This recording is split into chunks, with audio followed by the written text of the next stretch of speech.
Assalamualaikum warahmatullahi wabarakatuh.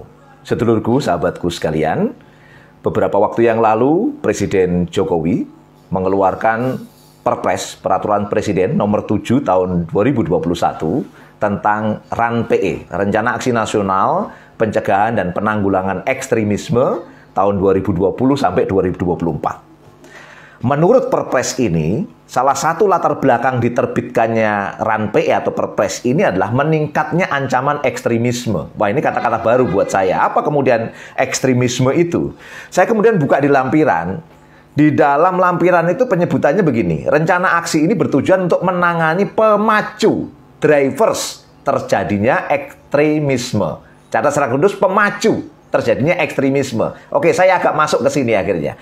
Pemacu itu apa? Dikatakan di situ. Satu, kondisi kondusif dan konteks struktural. Yang kedua, proses radikalisasi. Nah, pertama dulu ya, kondisi kondusif dan konteks struktural. Ini contohnya disebutkan di sini kesenjangan ekonomi, marginalisasi, diskriminasi, tata kelola pemerintahan yang buruk. Menurut saya ini faktual, ya.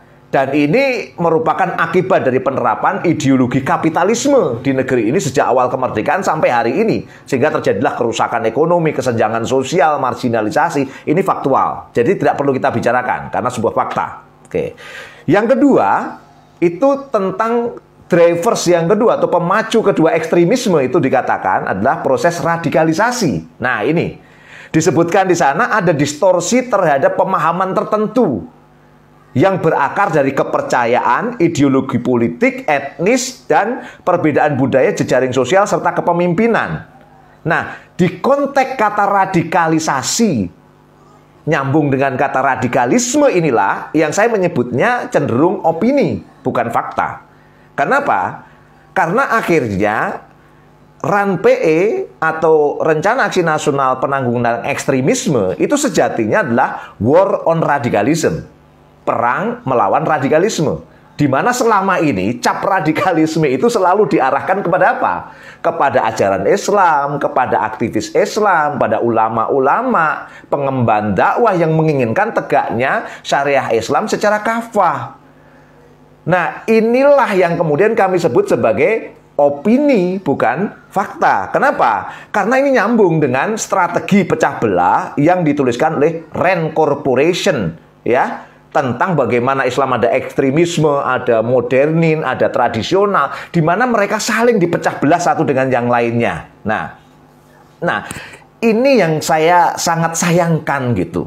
Kenapa rezim negeri ini tidak move on, maksud saya ya. Islam itu kekuatan. Umat Islam itu kekuatan. Keinginan menerapkan syariah itu kekuatan sebagai antitesis terhadap kapitalisme yang tadi dikatakan telah merusak di negeri ini. Ya.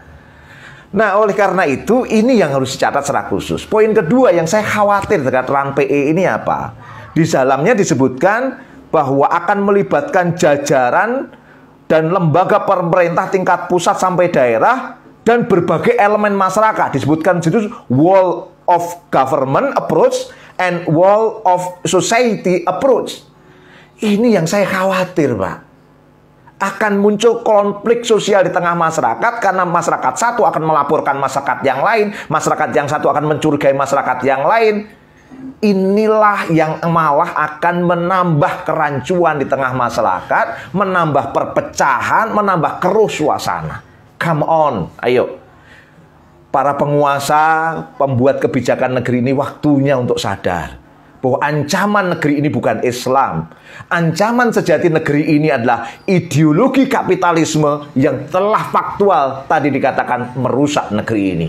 Sampai jumpa. Wassalamualaikum warahmatullahi wabarakatuh.